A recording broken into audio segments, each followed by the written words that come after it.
Hi everyone, so here we are. It's the 7th and final week of Counting the Omer. We've been through 6 amazing weeks of personal growth when we're consciously trying to tap into the energies that really affect us in our everyday life. Started off with chesed, loving kindness, unconditional giving, then gevura, limitations, discipline, boundaries, tiferet, harmony and balance and beauty, netzach, perseverance, overcoming obstacles, hod, acceptance and gratitude. Last week we had yesod meaning a foundation, what do we really believe in, and connection, how do we bring these energies together. And today, this week, it's all about Malchut. Malchut literally means kingship. And what does it represent? In Judaism, the king is called the Lev Ha'am, the heart of the nation. And we don't believe in a king who's a tyrant, despot, off with your head type king.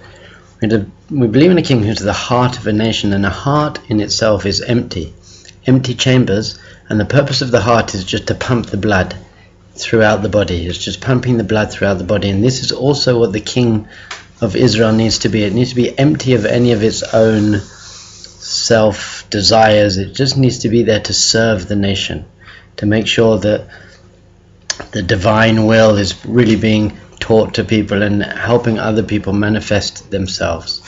Another thing that Malchut is compared to is the moon, because the moon as well, it has none of its own light. It's totally devoid of any of its own light, and it just reflects all the light of the sun.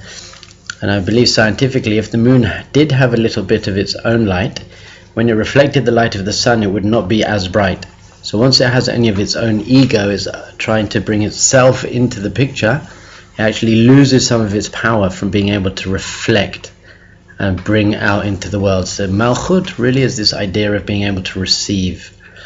Being able to receive something, we say, from the 6 higher energies. Receive chesed, gevura, tiferet, netzach, hod. Yes, I'll receive that.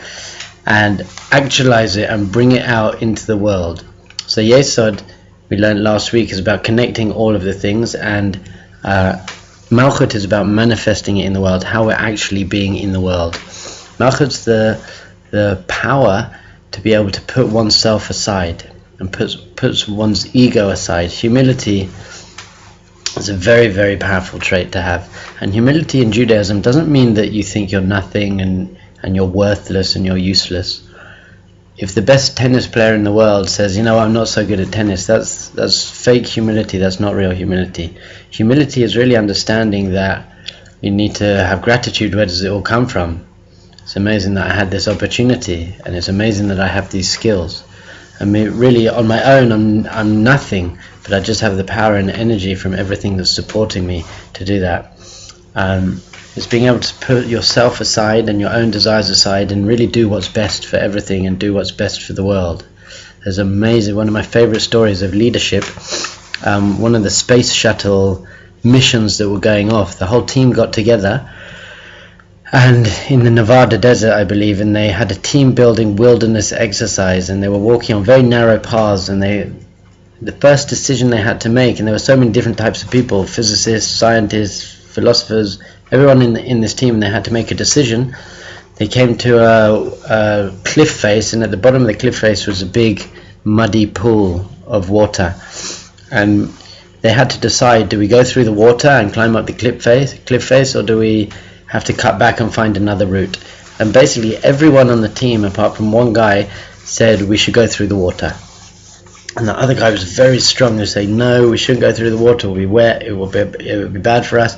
And he really was strongly advocating to go the other route.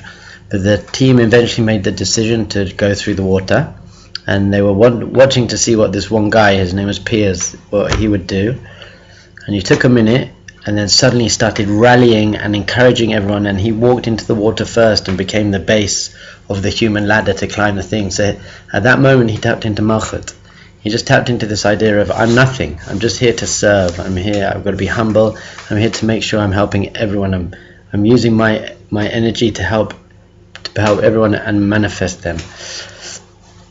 Malchut is also this idea of when you're empty and you just don't know. Sometimes in our life we just don't have a plan anymore, we don't know what to do. And it's a point where some people could give up and say, well, there's nothing I can do, I don't know. But really, we teach that I don't know isn't the end point. I don't know is actually the beginning. It's the beginning of creativity. It's the beginning of saying, okay, so I don't know, so I better find out. I better work out what to do. It's really seeing that I'm empty at the moment. I have no idea where to go from here. And at this moment now I can start using the energies, using my character traits, how to manifest these properly in the world and make sure I'm doing that. Malchut is also is seen as a feminine trait. Feminine is seen as the receiver, even in procreation. The male gives the seed and the female receives the seed, and then within herself she creates and turns it into a child and gives birth to that in the world. And this is very Malchut. It's receiving all the energies and all the forces, but then taking them and really doing something and manifesting ourselves in the world. So this week is a very powerful sphera. Very Malchut is taking all these lofty ideas of Chesed and all these things, and then those all come down into Yesod, where they're brought together and connected and they're about to give birth. And then Malchut is taking them and achieving. What are you actually going to do in the world? It's great that you've got all these energies and character traits and things going on, but how are you actually going to now use them? So we've had 7 weeks of building ourselves, but what's the point of building yourself if you're not going to do anything with it? This is one of the other differences between Buddhism and Judaism. The Buddha, it says, he sat under a tree. He said, I'm not moving from this tree until I reach enlightenment. And Buddhist legend teaches that he sat for 49 days, which is counting of the Omer. What they don't have is that 50th day, Shavuot. So basically Buddha perfected the physical world, but then he says, okay, but we're going to separate from the physical world. I perfected myself, perfected my character traits, and now I step away. Judaism says, no, that's not the way. Once you're perfecting yourself, now you've got to do something with it. Go out and change the world. Go on a Justifi trip. Go and help people. Make sure you're being conscious, but also conscientious. Be conscious, understand the energies and the forces and character traits that you have to use, but then be conscientious and look around the world and see, where can I use these abilities? How can I make a difference? How can I change the world? And the greatest fulfillment really comes from giving in life. So there we are. This is the last week. We're tapping in how to use our spiritual growth to really affect the world. And I'm going to post a few videos for Shavuot and tap into all this growth. We've been moving out of Egypt towards the receiving of the Torah, and we're going to talk a bit more about what that really means. It's been amazing being on this journey with you. I'll talk to you again soon.